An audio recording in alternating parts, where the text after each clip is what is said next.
have a super simple approach that will make you feel oh so confident that you're not missing anything whilst you whiz through that long case history in a jiffy. Hello Dr. Humans, welcome back to another long case lesson. This week I wanted to cover something that I didn't think was very intuitive, and it has the potential to trip you up on exam day if you don't know about it, and that's taking the neurological history.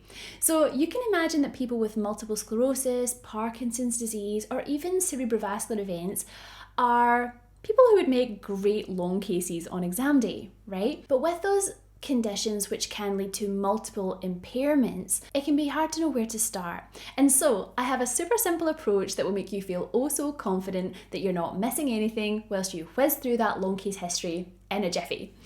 So last week I talked about having a system for history taking and using that system in each and every medical condition and taking the history in the order that you would like to present the history.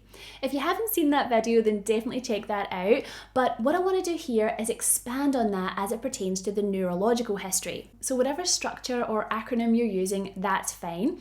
But in that structure, there should be a section which features the patient's symptoms and function or the impact of illness, that type of vibe. Wherever that section is within your structure, we're going to ask a few questions that help us to identify quickly what impairments they have due to their neurological condition and how it affects their life. And we're going to do this using a top-down approach.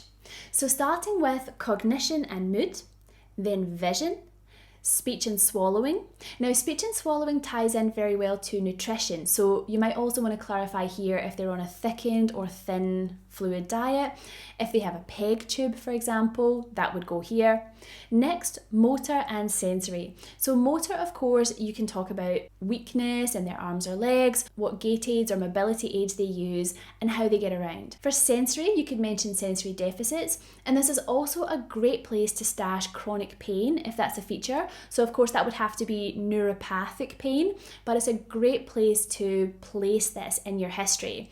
And headaches are another thing that go really well here too. Next up is bowel and bladder. So we want to know if they're continent or incontinent and separate this into urinary continence and fecal incontinence and establish if they have any management plans in place for this. So they might have a urinary catheter, they might have a bowel or bladder regimen that they stick to, those types of things.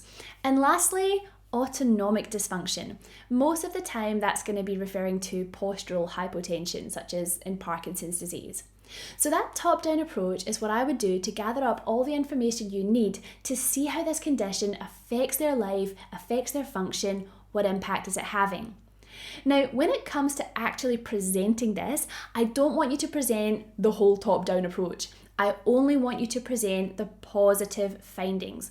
Only present the actual impairments. And something I think sounds amazing here is that once you've discussed all of those impairments that you've captured during your history, is to give a little before and after.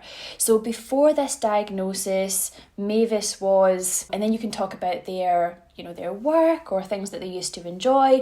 Then since the diagnosis, what are they no longer able to do? How has this impacted on their life? Just one sentence, just a brief statement, but it sounds so good. Now, you might be thinking that this overlaps with the social history, and that is true. That's going to happen along the way. So for any condition that does lead to functional impairments and requires aids or home adaptations, you're going to find that you are overlapping in the body of the history and in the social history.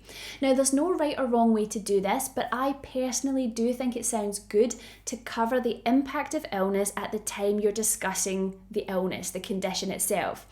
That always sounds amazing and physicianly. And then when you get to your social history, if you've already discussed some of that, you're just going to fill in the blanks. You don't have to repeat yourself.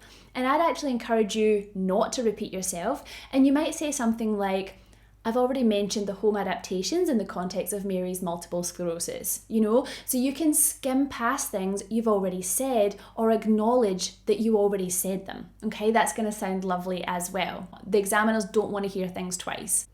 So that was just a short and sweet episode this week to give you another tool in your box for long cases on exam day. I really hope that helps set you up for success, but also right on the other side of your exams is advanced trainee applications, and I have something for y'all. And it's called Rock Your Cover Letter. I just want to rock everything in your world. Do you know what I'm saying? But seriously, Rock Your Cover Letter is a game changer.